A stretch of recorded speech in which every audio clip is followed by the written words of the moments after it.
welcome back to my channel. My name is Allie, and today I'm talking about probably my first quarter of reads. I haven't done a wrap up for January, February, or March, so that is what is happening today. The books from January, I wrote everything down. It's kind of been a while, and so just bear with me and definitely skip around. Also, this is romance heavy. I have never read more romance in my life and some problematic romance, so if you're not interested, maybe skip this one. Okay, first, for some books that I do have vlogs on back in January, we have Emily Wilde's Encyclopaedia of Faeries. This is my first full read of the year, and it's the only 5-star I've had this entire year so far. I've had some 4.5, so you'll see soon. But nothing has topped this feeling, this happiness. This is a cozy fantasy. It's also historical. It takes place in like the 1900s, a long time ago. And there's a little romance in here. It's kind of Grumpy Sunshine, where she's the grump and he's sunshine. We follow Emily, and this is her journal about like all of her research. She's an academic, and she's gone to,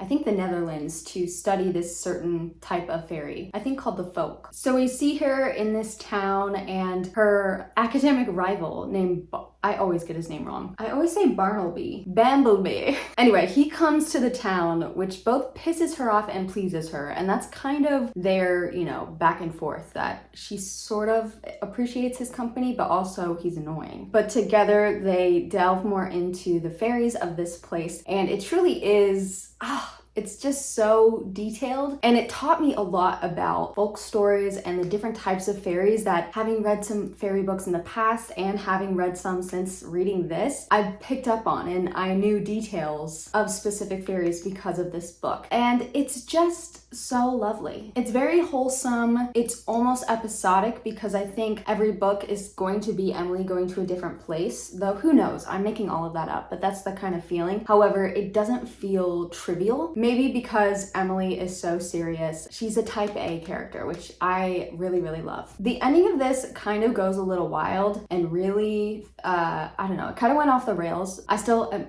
like 5 stars off the chart. I love this. That being said though, if you don't like slower, kind of comfier reads, maybe wait until you're into that mood to read this. Then I read Honey and Spice by Bolu Babalola, and I had so much fun reading this. The chemistry between these two characters was amazing. This is in a college setting, and we follow our main character, Kiki. Kiki is very confident. She's also kind of type A, and she runs a radio show at her college, and it's really brought a community together. She's also a part of her Black community at her university. And one thing I will say is that in a lot of romances, sometimes they have something going on with the character, like a best friend or some project or work, and then as the romance amps up, all those things take a back seat. But I think, at least I think I'm remembering right, that Kiki's passion for her radio and for her society, they kept at the forefront of the story, and I think that was really cool. As for the romance, the plot goes that her advisor suggests that she team up with someone to try to help her get a spot in some sort of,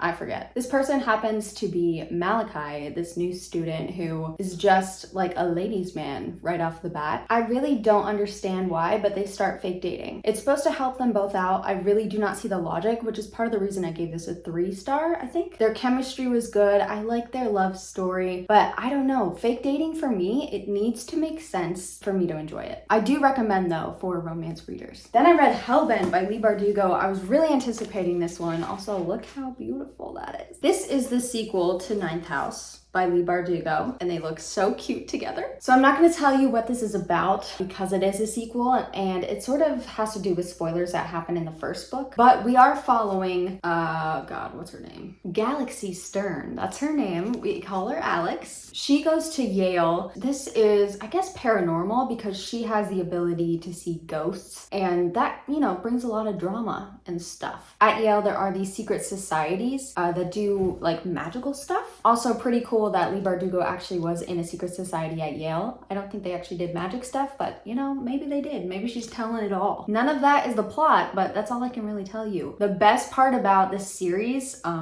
including this book obviously, is the almost solid sense of atmosphere that Leigh Bardugo puts in here. In my vlog, I said it feels like you're walking in a cemetery at like twilight. That's exactly the feeling that comes over you while you're reading this. I ended up giving this a 4-star, and it had one of of my favorite chapters that I've ever read. The actual plot though, I couldn't care less about it. It's like the atmosphere is so good that it doesn't matter what's happening in here. But there was a super spoilery thing that I can't tell you about that I loved in this book. So yeah. Oh, and then I listened to the first 4 Vampire Diaries books. These are by, oh my gosh, L.J. Smith. I'm glad I took little notes. These aren't the greatest pieces of literature, okay? Not even amongst 2001 YA, which I think this is around the time it was published, maybe in the 90s. The show, in my opinion, and I think everyone else's opinion, is much better, but it was fun having, you know, watched the show to see where the inspiration came from. Something very interesting is that Elena is very, very different in the books versus the show, at least in the first book. So in this book, she's almost like a mean girl. She sees Stefan and she's like, I have to have him. She's so desperate. She's almost like Caroline, like in the first season of the show.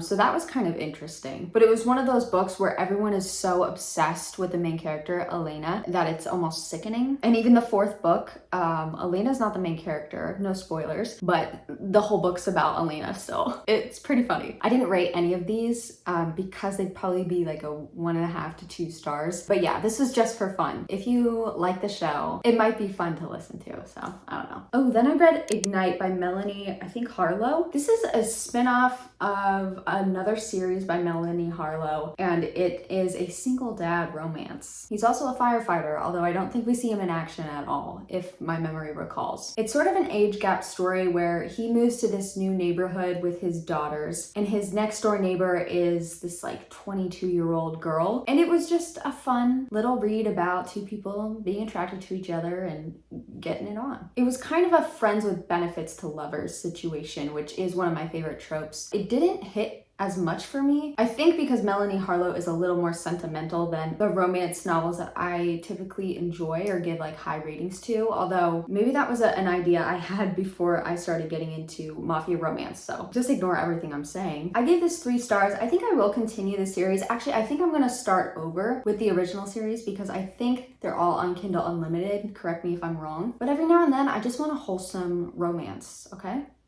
No questions. I also read How to Sell a Haunted House by Grady Hendrix. This is my 3rd Grady Hendrix books that I've read. This follows a girl, I forgot all of their names, a woman named Louise.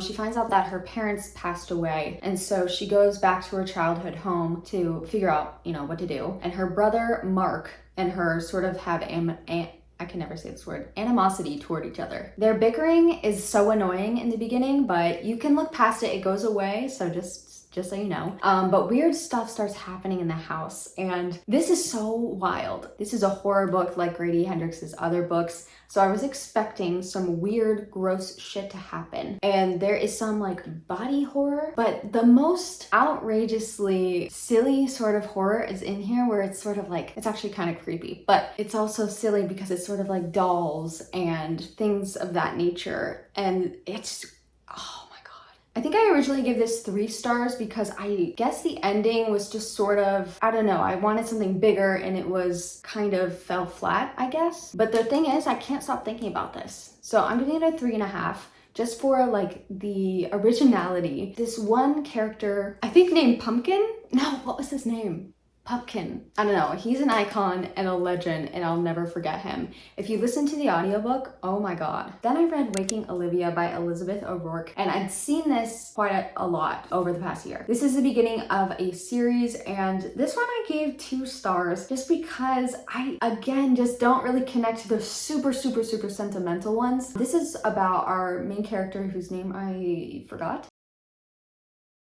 She's in college and she's on the track team. She's like the star. Something I do remember is that she has like a really thorny sort of attitude, which is fun to read. But she has this secret that at night, she has like I think it's like a PTSD situation where she runs in her sleep, and it's starting to mess with her training. Her coach and her coaching assistant are getting pissed off because she's not performing as well when she's supposed to be doing like competition and stuff like that. And so it's a romance. It's sort of taboo because I think he's the coach assistant. Maybe he is their coach. I don't know. It's kind of weird if it were in real life, but it's not, so it's okay. Anyway, the whole story is about like her opening up and him sort of protecting her, and it's very kind of sappy, which is just, again, not my favorite. I like a more fun or a more dangerous. I don't know, I like a little more something else, I guess.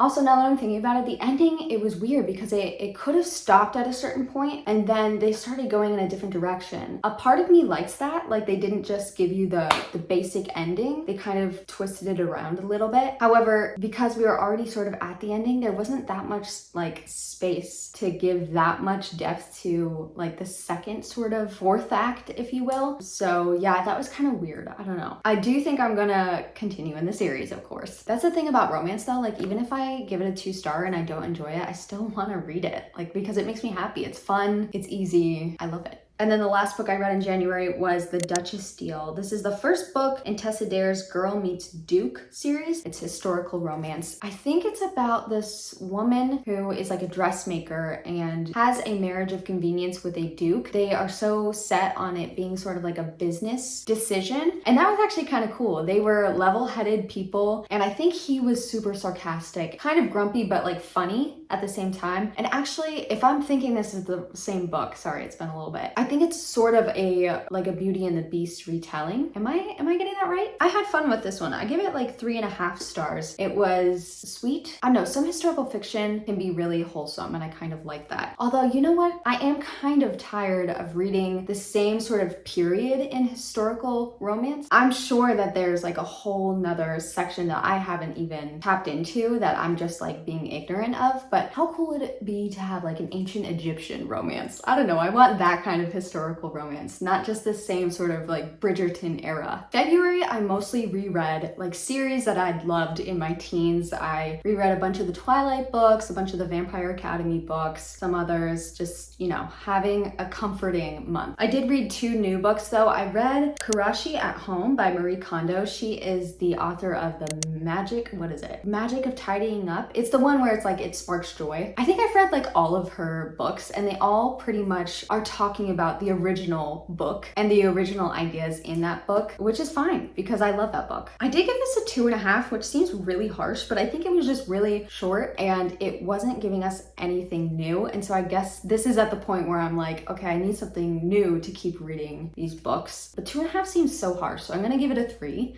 because it was fine. It mostly talked about like how to be satisfied with your life as it is. So it was almost like a self-help book, but it wasn't at the same time. So it was just kind of weird and random. Oh, and then I read X's and O's by Amy Leah. I really enjoyed this. I, for some reason, wasn't assuming I was going to. I feel like I always take a risk whenever I read the romances with the sort of cartoon covers, but I give this one 4 stars. Let me see if I can remember what it's about. Our main girl, she is like a bookstagrammer, and I think she's also a nurse at a hospital. She's gotten out of an engagement recently, and she has like a podcast with her grandma, or maybe she's doing a video or an Instagram reel or something talking to her grandma about how her grandmother found love, and it was with like an ex-boyfriend. And so our main character decides that she wants her own second chance romance. So she makes a list of all her exes. I usually don't like lists in books, so that's why I was also kind of iffy about this. But at the beginning of the book, she ends up being roommates with this guy, and he's this firefighter. Again, I don't think we see any action like him doing any firefighting. They become friends, and he sort of helps her out with this list of hers. And of course, you know what's gonna happen between the two of them. I like that they are almost immediately friends and comfortable with each other, so their friendship felt really real, and I think that's one of my favorite parts of this book. They were so cute together. I think this is the second in a series, and I never read the first one, so I think I'm definitely going to. But yeah, I had a lot of fun with this one. Okay, now we're getting into March, and this is where Mafia romance takes over. So if you're adverse to any sort of problematic, red flag kind of romance, age gaps, kidnapping, like some darker shit, this is not for you, okay? I'm sorry. Before we get into that though, I did read Rhapsodic by Laura Thalassa. This is the sticky secondhand copy I got that I really want to get rid of immediately because it's gross. Our main character's name is Calypso, which is probably the coolest name ever. She is a siren, so she can kind of compel people to do what she wants. She's also dating a werewolf, which is, you know, very cool. One night she goes home and this dude is there, and you can tell they have history, and apparently he's there to collect payment for a bargain that they had back in the day. And so this is dual timeline. Back when she's a child, she made a bargain with with him. And over her teenage years, she made lots and lots, like hundreds of bargains with him. And he's finally come to collect. It is kind of weird that she's a child when they meet because he's like an immortal being, so he's a fully grown adult. It does feel a little weird. However, thinking about the books I'm about to talk after this, it's not that weird. We do go to like a fantasy world and there is a mystery going on, which I thought was actually pretty interesting. I don't exactly like how it ended, but I think it's gonna get like more wrapped up in the series. I don't plan to continue because I feel like I like this. I gave it 3 stars because it was more interesting than I thought it was going to be quite honest. And I did like the tension between these 2 characters. After like a whole month in February of doing rereads, and I thought like, oh god, I'm never going to want to read like a new book again. This really got me out of a slump because it was easy, it was sexy, and it was really fast paced. And then I went down a Mafia romance hole and I blamed Daisy Haites. This is the sequel to Magnolia Parks. Daisy is the sister of Julian Haites, and he's featured in the first book, and he's kind of like this gangster dude. I don't know, he sells guns, he like steals art and sells it. He's up to no good, but he's sexy as fuck. Daisy has a friends with benefits relationship with a character from Magnolia. His name is Christian, and he's much less annoying in this book, in case you were wondering. And so it is like a friends with benefits to lovers story, which again, one of my favorite tropes. But I also just love all of the stuff with Daisy and her family. She's got a lot of trauma being in this sort of mafia world. It's not the actual mafia, but that's the only thing that like it makes sense to other people. So that's what I'm gonna say. She's been, I think, kidnapped a couple times and tried to like be held as ransom, that sort of thing. So she's got a very different kind of life than anyone in Magnolia Parks' like universe. And I thought it was a really interesting perspective. And it's also just heartbreaking because Daisy is falling for Christian, but she can tell that Christian has these feelings for Magnolia. He's probably just using her to like get over her or to like, I don't know, show off to Magnolia that he has someone. And so she's like constantly brokenhearted in this. And a part of me just like, I feel that. Oh, I can empathize. She also has another romantic interest in here. His name is Romeo, and they are sort of childhood best friends. And at one point they were together. There's a lot of drama between the 2 of them back in the day. And so it is another sort of love triangle. And actually it's like a love square, pentagon. There's a lot of love interests brewing about. And I kind of like that because it's unexpected. Like I don't know what's gonna happen. Towards the end of this, Daisy actually kind of starts acting like Magnolia, which is so funny because she is so irritated by Magnolia. And actually some of the funniest bits in here are Christian and Daisy like in their internal monologue. They're talking about how selfish Magnolia is. There's this line that says, I think about her a lot less. I think maybe she's just trash.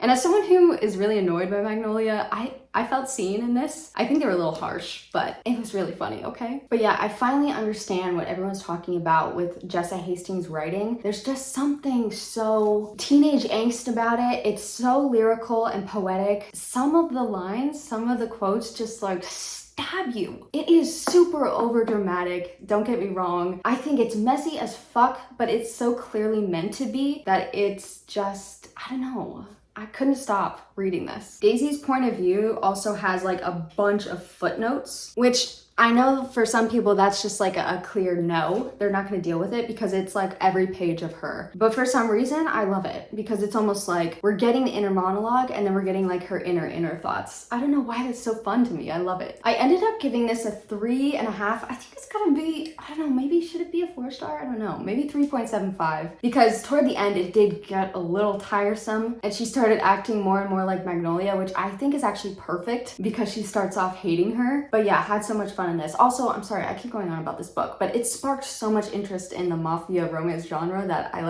have to give it what it's worth. Daisy is a lot different than a lot of like the mafia romance. This isn't a mafia romance, but like I'm just using this as like the blueprint here, okay? She's a lot different than the usual mafia romance main characters because she is like trained in, what is it, Taekwondo or something like that. She is tough. She knows her shit. She knows how to shoot a person. She's not afraid to shoot someone. And it's really refreshing even just looking back because there's a scene where a guy tries to roofie her. Instead of like getting her brother to come fight him or something, I think she like kicks his stool out from under him, grabs his head and like slams it on the bar.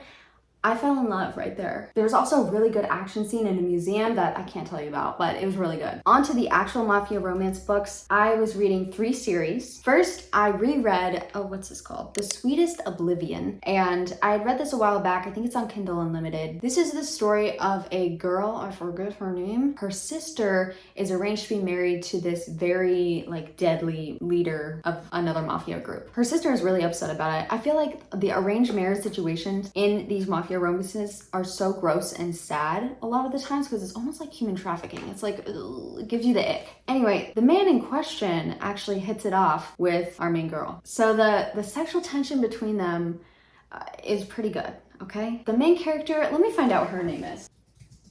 Okay, her name's Elena, and she is very annoying. She's just that kind of character that, I don't know, she makes some dumb decisions. And you do kind of see that a lot in the mafia romances, as you will see. She's a very frustrating character. However, the romance between her and this man, it's sort of forbidden because it's like her sister's to-be husband. I don't know, it's just really hot, okay? There's also a sort of mystery because Elena is in trouble for something and you don't really understand what it is, and you have an idea of what it is, and there is sort of like a plot twist where you like wait to find out more information. So that was pretty good. But yeah, the best thing about this was definitely just the fire between these two characters. And there's something about this author's smut. It speaks to me in a way that the others don't. I need to like actually figure out what it is because like Sophie Lark, who I'm going to talk about in a little bit, she has some of the smuttiest books, but for some reason they're not as satisfying as this series smut. I don't know the science of smut. I could probably do a deep dive at another time. No one is interested in that. Anyway, I did like The Sweetest Oblivion, obviously enough to reread it. I gave it 3 stars. And so I picked up The Maddest Obsession, also by Danielle Laurie. This is the second book in the series. It follows characters from the first book, Gianna and Christian. Now, Gianna, she is married to this really old dude. We know her to be sort of wild, very experienced, but kind of sad and depressing. Just because she seems to always be like drinking or, doing drugs or just like trying to avoid her life pretty much. And you can tell that she has some sort of history with Christian, who is a dirty FBI agent who runs in this mafia world. He like does favors for them and covers things up and stuff like that. This timeline sort of coincides before, during, and after the events of the first book. So that's kind of interesting. And this is sort of a enemies with benefits to lovers trope. I didn't even know I could like something more than friends with benefits to lovers, but it's enemies with benefits to lovers. I love it. I really like these characters a lot more than the ones in the first book, just because Gianna, she's really, I don't know, she's fun. She is not innocent. I tend to like the female characters who are not like virginal. That sounds so weird. Like she's not afraid to annoy people. She's not afraid of anything, seemingly. She's not intimidated by men. She's not gonna cower. She's very strong in that way, but obviously she has her own insecurities. And then Christian, oh my god. He has this whole mystery going on just with him and his identity, and that's really fun to figure out more of. I gave this 3.5 stars. I really like the smut, obviously. I like these two characters. However, the actual plot of this, it is less structured than the first one. There's not as much of a plot. They kind of go back and forth a little too much at the end. I'm just like, oh my god, just get together, please. But yeah, I've clearly enjoyed it, and because of the characters, I'm gonna give it a higher rating than the first one. Okay, now let's talk about the Brutal Birthright series by Sophie Lark. These are probably the best mafia books of the ones that I read. So let's go through them. First, we have Brutal Prince. This is the beginning of the series. Oh my god, I forgot everyone's name and I don't want to look them up. I'm gonna have to. Okay, this series follows a few of the mafias that are all in Chicago. They're mostly focused around 2 families, the Gallos and the Griffins, so the Irish and the Italian family. In this book, we have Ada, who's the only girl in the Italian family, and her sort of arranged marriage with her enemy named Callum, who's the only boy in the Irish family. So yeah, they have a really unfortunate incident happen, especially when we go into like the next books. They have an arranged marriage, and it's pretty much them hating each other, enemies with lovers to benefits. Wait, no, enemies with benefits to lovers, which is a reason why I gave this 3.5 stars, because I just love that trope. In all of these mafia romances too, there's always some sort of action sequence at the end. It's almost like a suspense novel, and I had no idea that's what I was missing in my romance novels. It's exciting, even if it's like short-lived or whatever, but I think the mafia romance suspense parts hit better than it would if it wasn't mafia, because the stakes are high. We know these people kill people, they hurt and kidnap, and like damage gets done. So it's more thrilling, I guess, than like a regular, I don't even know what I'm saying. The next one is Stolen Heir. This is following Nessa, who is in the Irish family. She's like the princess. She's very innocent. She's very naive and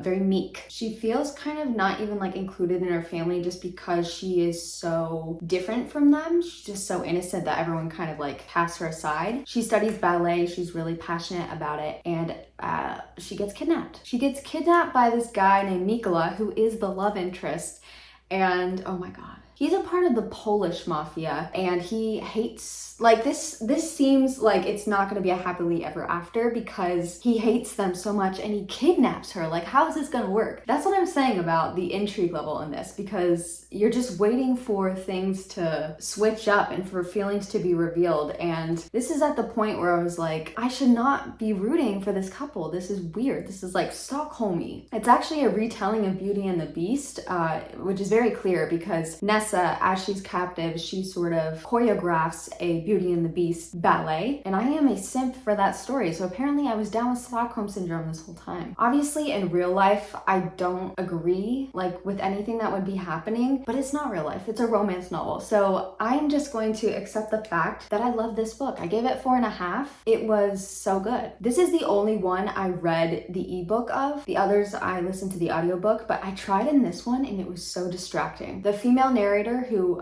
did Nessa's narration, she was so breathy and shaky the entire time, and I was like, I'm not gonna be able to get through a sex scene listening to this girl talk like this.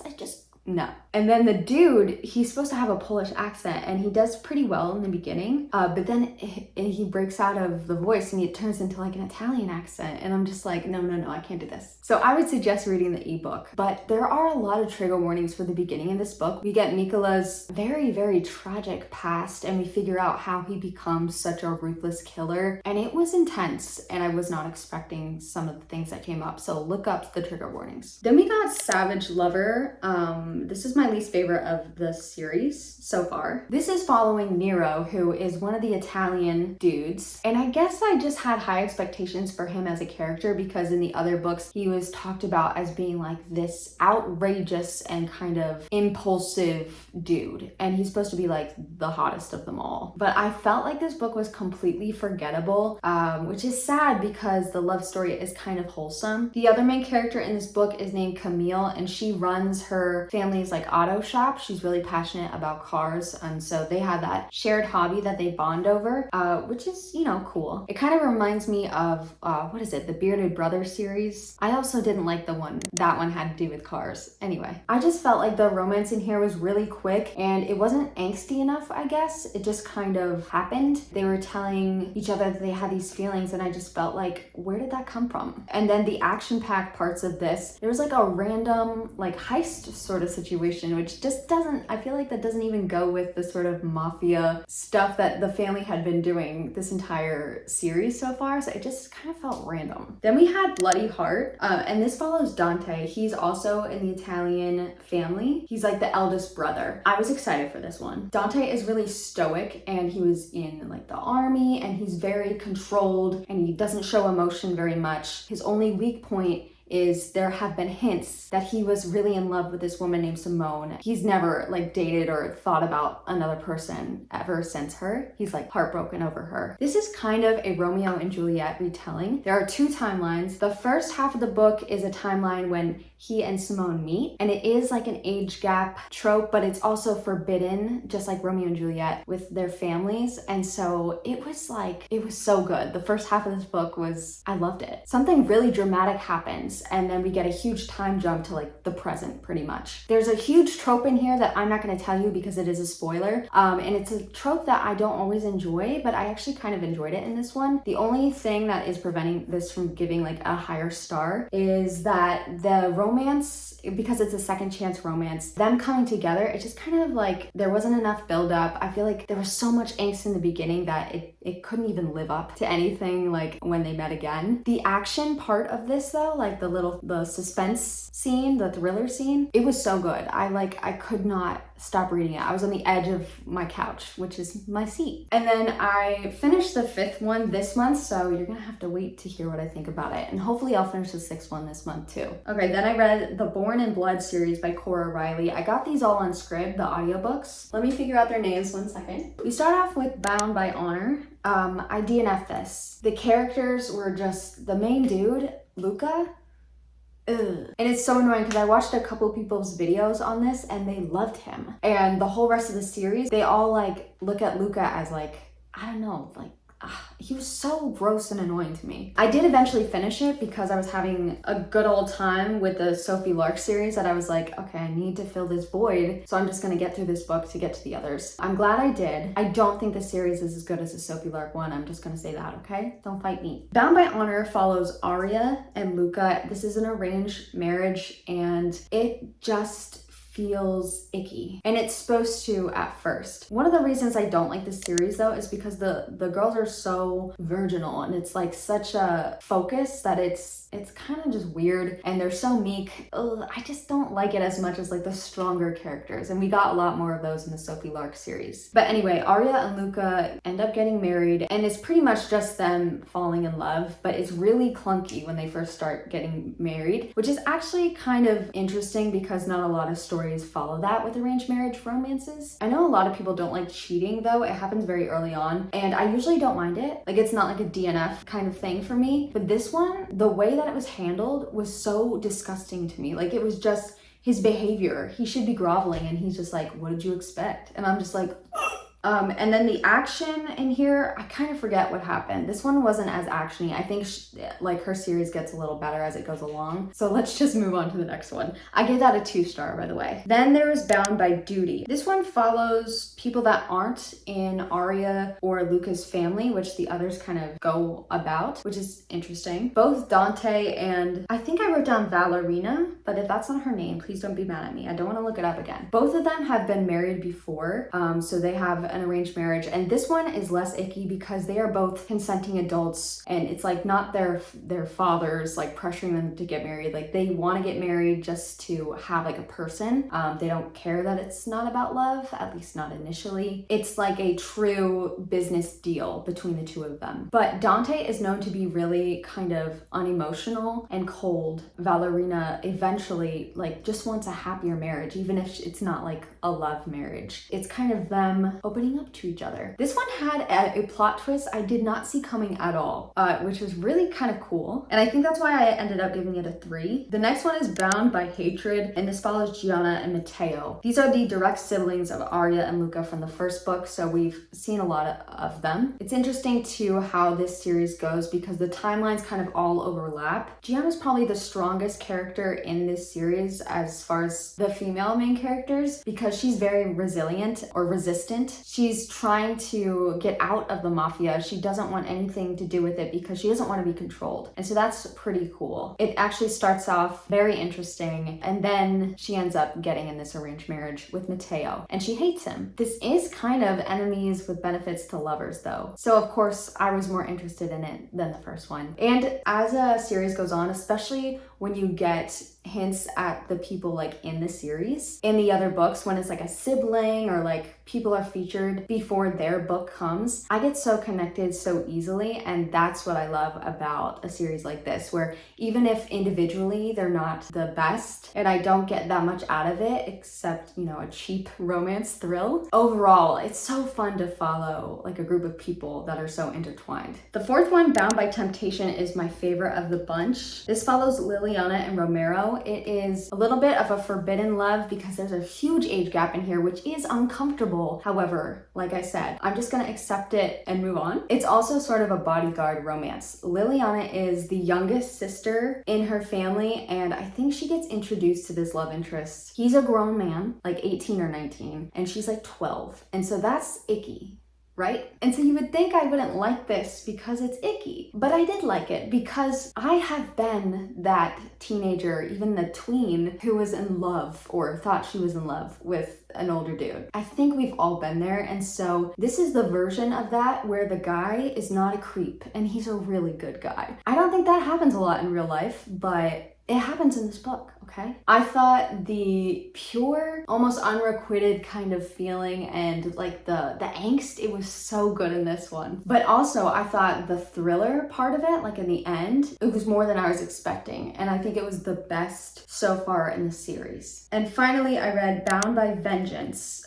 which I gave a 2-star. This one is not dealing with any of the family that we've read before. That was with the Chicago and the New York families. This follows the Las Vegas group. This follows Kara, and she's kind of an interesting character because she is like so ready to marry into the Mafia. She wants the prestige. She wants to make a good match. She does not care if she's in love. She wants to look good. She wants to be rich. She has a lot of ambition. Because of something that her father does, she is sort of exiled, and she's given as a gift to this man named Growl. He's supposed to be like the most deadly mercenary. He has like a almost mythical story behind him where he can't talk and he's like an animal. And so she's given to him as a sort of punishment, thinking that he's going to like rip her to shreds or totally just abuse her or treat her like shit, whatever. But lo and behold, they fall in love. And I feel like this setup is amazing. I feel like this could have been really well done. It's kind of like Stolen Air energy, the setup is anyway, but it really falls flat, especially having read that one. And I can't even tell why. I think it's just there wasn't enough build up and it just felt kind of forced. I thought the action was actually pretty good in here and I like the characters. I just don't know what went wrong. I gave it a 2, but maybe I'll give it a 2.5 just because I can't remember all the annoying things about it now. But don't judge me if you read it and you're like, Allie, this is trash. Oh my gosh, I feel like I've been talking forever, but those are all the books I read in the first quarter of this year. Lots and lots of romance, and it brought me back to life. I'm excited to read more romance this year. I read more romance in this quarter than I have like the last 2 years. So I'm in a new era, people. Give me some recommendations if you will, especially if it's dark romance. It seems to be something I enjoy. I'm not gonna read too much into it. All right, I will see you guys in the next video. Goodbye.